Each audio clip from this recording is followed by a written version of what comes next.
Welcome to Soul Food. My name is Father Ben Bradshaw. It is awesome to have you here with us today. We're coming to you from Resurrection Church during the Lenten season. And so one of the things that we're going to do today is we're going to talk about what are some of the things that we can do for Lent to kind of offset some of the meat, okay? So what we're going to make today is we're going to make shrimp cakes. And if you've never had shrimp cakes, it's kind of the same thing as crab cakes. But for most of us, paying for crab, not always cheap, right? So we are going to go on a limited budget here. And we're going to actually put a little bit, un poco puerco, okay, a little bit of pork in it. And so during Lent, you can take that out if you don't want to add that to it, but you can. What we're doing today, I'm going to walk through with you how we're doing this. And one of the things that we're going to do, in addition to making shrimp cakes, I'm going to show you how to make, how to substitute all fish, and you can use instead roasted red bell peppers. One of the things that is awesome is if you take the same recipe that we're doing today and you smoke red bell peppers, okay, and then you chop them up and add it instead of shrimp or crab or whatever it is. Smoked red bell pepper cakes are awesome.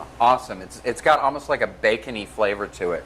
You can smoke it in sassafras, sandalwood, sounds crazy, it's really good, sandalwood, also hickory, okay? So that's an option for anybody who's a vegetarian. Now if you think what is in this, all it is chopped shrimp. We've got celery right here. We have some chopped bacon, Dijon mustard, cilantro, fresh dill, eggs, and breadcrumbs. One of the other things that I do when I cook a lot is I will take, this is chopped fresh cumin, okay? And I love cumin. A little bit of cumin and a little bit of nutmeg is very, very good in crab cakes or shrimp cakes. Now, I'm going to be honest with you. If you talk to a lot of people, they're going to say that is crazy, but I don't care. And because it's a great little compliment. We're not going to put a whole lot, we're just going to put a little bit. Before we get going on sauteing these crab cakes, one of the things to remember, see how firm that is? I've chilled this. I made this ahead of time, and I chilled it, okay? I'm going to crack one open so you can see it. See that? So you see inside is all the fresh dill. I'll put a little bit of parsley, some celery, shrimp, you can see that, egg, all that binds it together. It's basically like making, anybody that's made a meatloaf, you can totally do this, okay? It's not nuclear physics, ain't rocket science, we can do this. Very good Lenten thing. Speaking of Lent, Jesus goes into, or in the desert, he goes into the desert for 40 days, we remember this during Lent, and he does battle with Satan. And a lot of times people, they forget about that. You know, it's funny, even Catholics that have grown up Catholic, they kind of think it's like a fairy tale. Well, Jesus didn't really do that. He didn't really go out into the desert. I mean, it sounds nice. Father, I get the whole message, but it didn't really happen. No. We totally believe that this was a historical event, okay, that Jesus actually did this, that he was speaking with Satan. Now this is interesting because Jesus is God, right? We believe this, okay? I know at home you're saying, yes, Jesus is God. And so as God, Jesus, as the second person of the Trinity, he created all the angels, including Satan, okay? Of course, Satan was created good, our catechism tells us, and by his own choosing chose to be bad. Why? Because he wanted to be God. He was prideful. This is one of the reasons why in the desert he said, all of this, Jesus, I will give you if you kneel down and worship me. And I always think it's kind of funny that he offers this to Jesus since it already belonged to Jesus anyway. But this is one of the things that we remember during Lent is that we each do spiritual battle, okay? And we also, of course, we have fasting and abstinence as well, preparing us for Easter. Can't wait. Okay. So here we go. We got a hot skillet already. Hot skillet. And one of the things that we're going to do, we're going to mix our olive oil. And we got olive oil here. We're going to mix it up. And then I'm going to add a little bit of toasted sesame oil. Toasted sesame oil has a very low smoke point and a very strong flavor. So we're going to add just a tad, just to offset that, okay? Now if you've ever cooked with toasted sesame oil, you know it's awesome. It is so good. The best toasted sesame oil that you can get is usually at an Asian grocery. While that's heating, it's coming pretty quick, okay? Let's chop some fresh dill, all right? So this is fresh dill. We're going to put this in our remoulade sauce.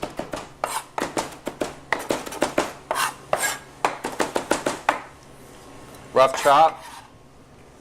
Sour cream, that's it. You can add a little mayo in there if you want.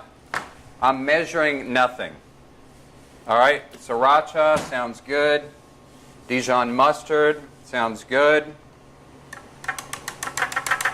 All right. One of the other things that we're going to do here is we're going to take this and we're going to get the zest. You don't want the white, okay? You don't want that because that's very, very bitter. All you want is the zest. The zest of the lime is awesome. The zest of grapefruit is awesome, okay? We just want the zest. All right, let's let that sit. Let's throw some cilantro in there, be good. And a little bit of garlic. And it's ready to go. That's simple. We're going to go back here. We see smoke. I'm seeing smoke here. That means it's ready to rock. Okay. As that's going, we got this ready. It's already been chilled. I didn't measure any of this out. I just did it to look. When you do it, what's what you're going to do? Remember, you always... Whenever you batter anything, you want to keep one hand totally clean so you can work with it. You got one hand you're working with, okay? If you look down here, eggs go first, then breadcrumbs. It sticks more. If you just do breadcrumbs, you can do that. That's cool, but it's going to come off quicker, okay? So, let's grab a couple of these, throw it in. All right, you hear that? Cooking also involves the sense of sound and listening. I can hear it. Okay, that's what we want. If I don't hear that, man, I got to start all over. I don't want to. Add a little bit more oil here. You know, one of the awesome things about this is this is called a fish spatula. It's made specifically to pick up fish, right? Awesome for something like this. And one of the great things that we remember here, honestly, you got all these things working together. I can hear it cooking. I can smell it. It's very distinct. It's not a fishy smell at all, even though this has shrimp. What I'm smelling is all these spices working together. And you can see it. You'll begin to see that this is perfect. That's exactly what I want. You see that? That's exactly what we want. So all we're going to do, we are not going to cook it all the way. All we're going to do is we're going to brown it, and then we're going to finish it, okay? And you say, well, Father, how much eggs do we put in it, and how much of this do we put in it? And my response to that is, what do you think? What does your gut tell you? Because there's thousands of recipes for crab cake, shrimp cake. If you eyeball it, and it seems too dry, add another egg to it. If it seems too wet, add a little bit more breadcrumbs to it. Trust your gut on that. Remember, less is better. One of the hardest things for young cooks to learn is to not go overboard. I remember when I was in cooking school, I remember thinking, if a little garlic is good, a lot of garlic is good. If a little curry is good, a lot of curry is better. It doesn't work like that. Sometimes less is better. So what I'm going to do, we're going to finish this, okay? And we're going to come right back and we're going to plate it up so you can taste it, okay?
Okay, so we've got our crab cakes here. We finished them off in the oven.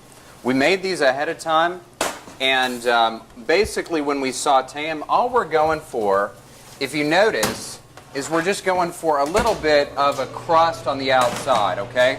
So that is fully cooked. It's nice and firm. If you want to feel like use your hand, basically what we're going for is a well-done steak.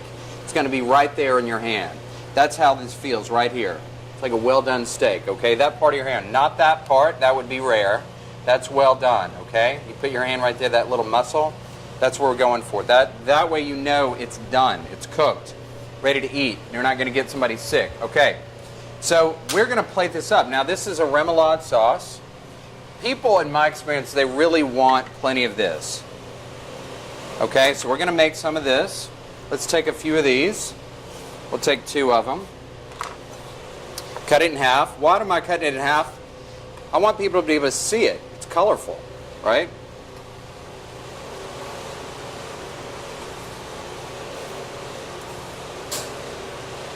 Okay.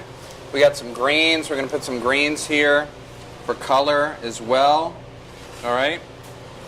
Let's take some sliced almonds as well. Some sliced almonds for color. Shrimp, as crazy as it sounds, is also very good with apricot. It's also very good with saffron. These are things that people would probably never put with shrimp, but they make a good combination. I have fresh dill here as well. So here we go. This is what we got. You can see in between everything. You can see all the spices that we got there. And you can see as well the bacon. And the bacon I really love. I'm going to taste this now with some of the sauce. Get a little apricot in there as well. Let's try it out. Oh.